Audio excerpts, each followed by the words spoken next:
the outbreak of the French Revolution.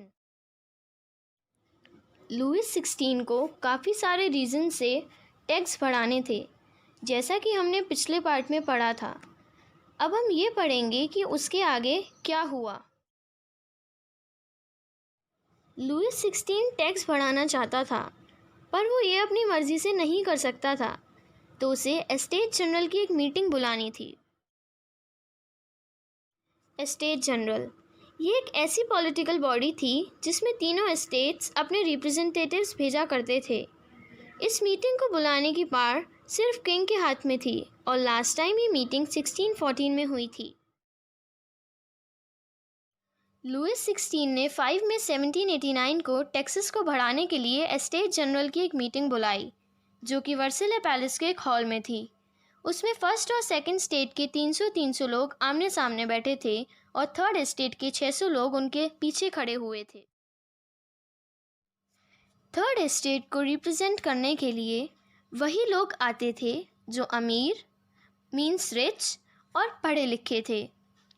Peasants, artisans और women की assembly में entry नहीं थी, लेकिन उनकी परेशानियां और मांगे कुछ 40,000 शब्दों में थर्ड एस्टेट के रिप्रेजेंटेटिव्स अपने साथ लेके आए थे।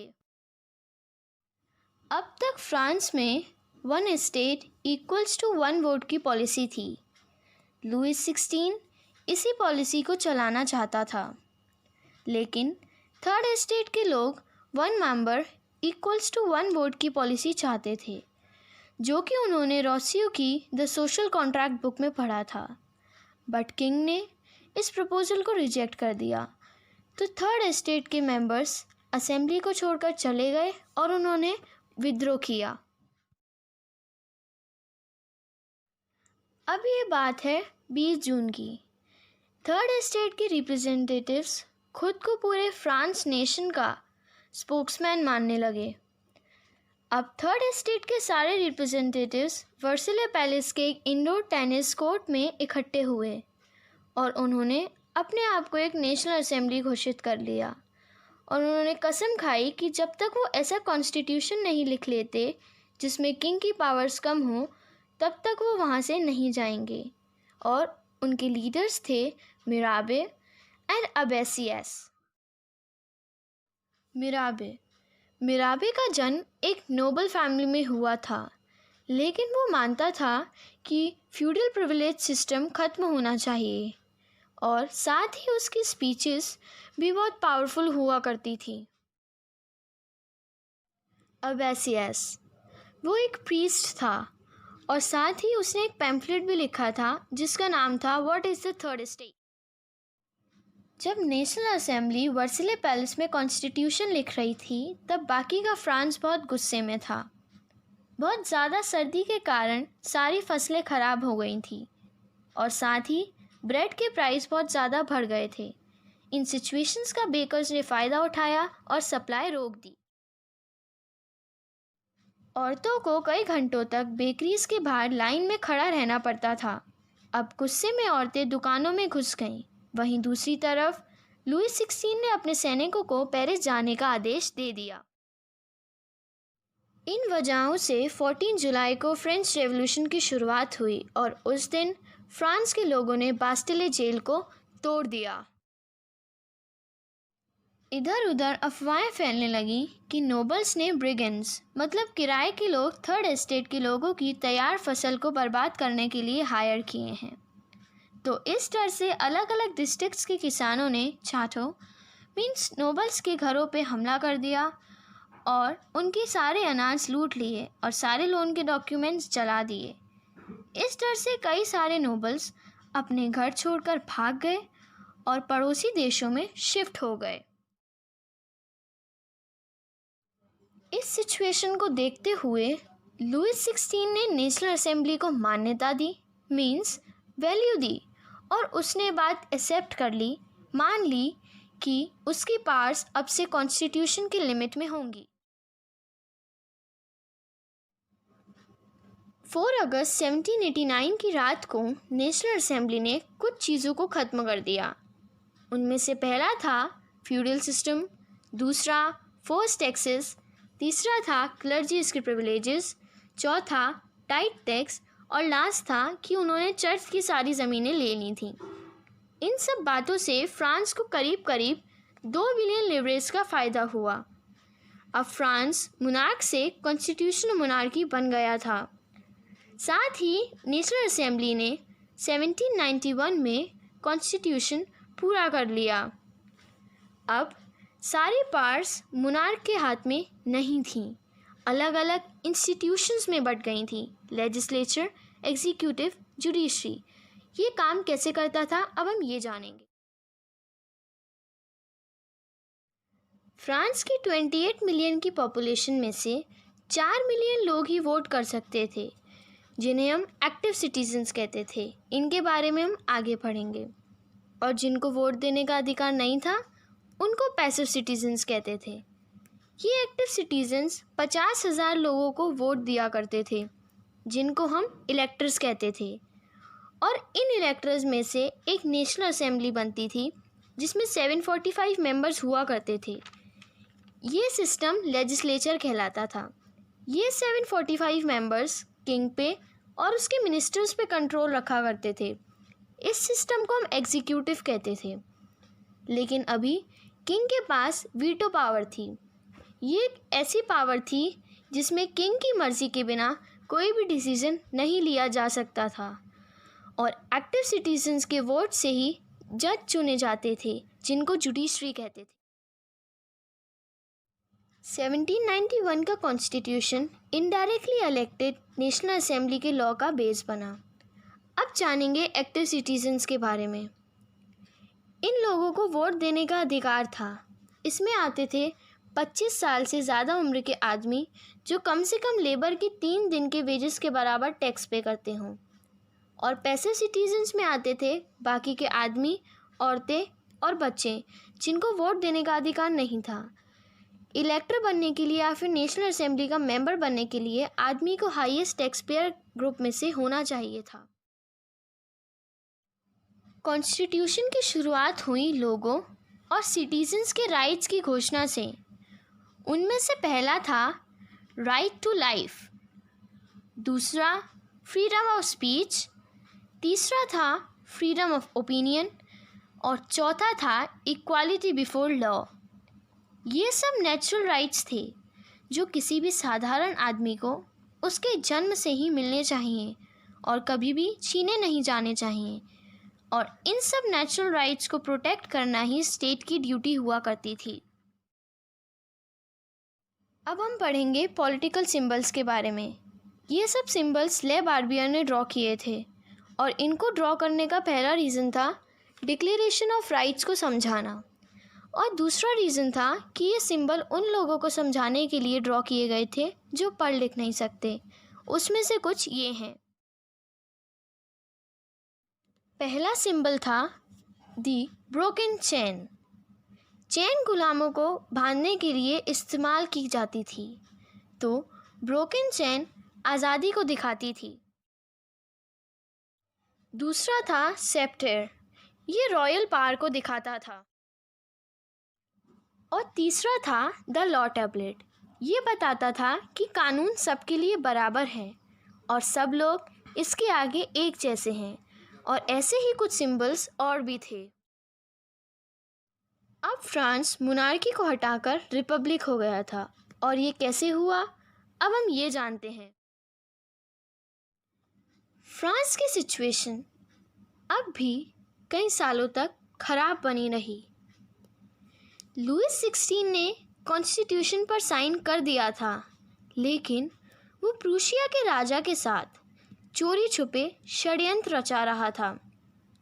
पड़ोसी देशों के राजा भी फ्रांस के इस डेवलपमेंट से चिंता में थे और अब वो फ्रांस में अपने सैनिकों को भेजने का प्लान बना रहे थे उस डेवलपमेंट को रोकने के लिए जो 1789 की गर्मियों में शुरू हुआ था। इससे पहले कि ये हो पाता, नेशनल असेंबली ने अप्रैल 1792 में वोट करके प्रूशिया और ऑस्ट्रिया के खिलाफ जंग की घोषणा कर दी।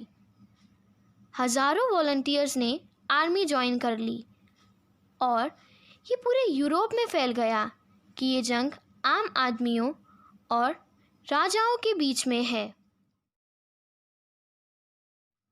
वो लोग जंग पे जाते वक्त एक देशभक्ति गीत गा रहे थे जिसका नाम था मर्सलाइज और इसके पोएट का नाम था रॉगे द लाइजला।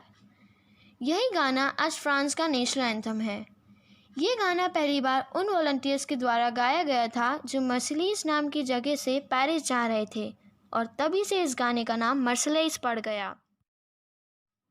रेवोल्यूशनरी वॉर्स की वजह से बहुत नुकसान हुआ और पैसों की कमी हो गई। जब आदमी सरहद पर लड़ रहे थे तब औरतें घर चलाने और परिवार की देखभाल करने जैसे काम कर रही थीं। ज़्यादातर लोग रेवोल्यूशन को जारी रखना चाहते थे क्योंकि 1791 के कॉन्स्टिट्यूशन ने सिर्फ अमीर लोगों को ही पॉलिटिकल राइट्स दिए थे।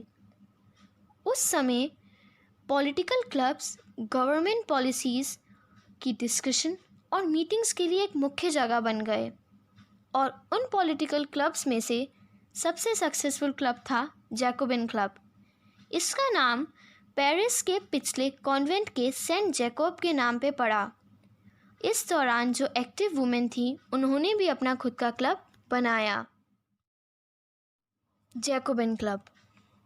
इस क्लब के लोग मेनली समाज के गरीब हिस्से से थे। इसमें मोची, नौकर और बावर्ची जैसे लोग थे। इस ग्रुप का लीडर था मैक्सिमिलियन रॉबेस्पियर। इस ग्रुप के ज़्यादातर लोगों ने डॉक वर्कर्स की तरह लंबी धारीदार पैंट पहनना शुरू कर दी, जिससे वो बाकी फैशनेबल लोगों स्पेशली नोबल्स से अलग दिखें जो कि नी ब्रीचेस पहनते हैं। ऐसा क्यों था? ये एक तरीका था नी ब्रीचेस की ताकत को ख़त्म होता हुआ दिखाने का। ये जैकोबिन्स सेंस कुलॉट्स कहलाने लगे, जिसका मतलब था वो लोग जो नी ब्रीचेस नहीं पहनते थे। ये जैकोबिन्स साथ में रेड कैप भी पहनते थे जो इनकी लिबर्टी को दिखाता था, लेकिन औरतों को ये सब करने का अधिकार नहीं था। 1792 की गर्मियों में जैकोबिन्स और पेरिसियंस गुस्से में आ गए थे क्योंकि फूड सप्लाईज कम हो गई थीं और कीमतें बढ़ गई थीं। 10 अगस्त की सुबह वो लोग पैलेस ऑफ ट्यूलरीज में घुस गए और राजा के गार्ड्स को मार दिया। साथ ही किंग को कई घंटों तक बंदी बना लिया। बाद में असेंबली ने वोट करके रॉयल फैमिली को कैद कर लिया। फिर दोबारा इलेक्शंस हुए और अब सभी आदमी 21 साल या ज़्यादा के, चाहे अमीर चाहे गरीब, वोट कर सकते थे। अब जो नई असेंबली चुनी गई वो कन्वेंशन कहलाई। 21 सितंबर 1792 को फ्रांस में मोनार्की पूरी तरीके से ख़त्म हो गया और फ्रांस रिपब्लिक डिक्लेयर हो गया। रिपब्लिक एक गवर्नमेंट की ऐसी फॉर्म है जिसमें लोग गवर्नमेंट और हेड ऑफ गवर्नमेंट को खुद चुनते हैं और इसमें किसी भी तरह की हेरिडिटरी मोनार्की नहीं होती। कोर्ट ने फाइनली लुईस 16 को ट्रेजन मतलब देश से गद्दारी करने के जुर्म में मौत की सज़ा सुनाई। 21 जनवरी 1793 को किंग को प्लेस डे ला कॉनकॉर्ड पर पब्लिकली मौत की सज़ा दे दी गई और कुछ टाइम बाद मैरी एंटोइनेट के साथ भी ऐसा ही हुआ।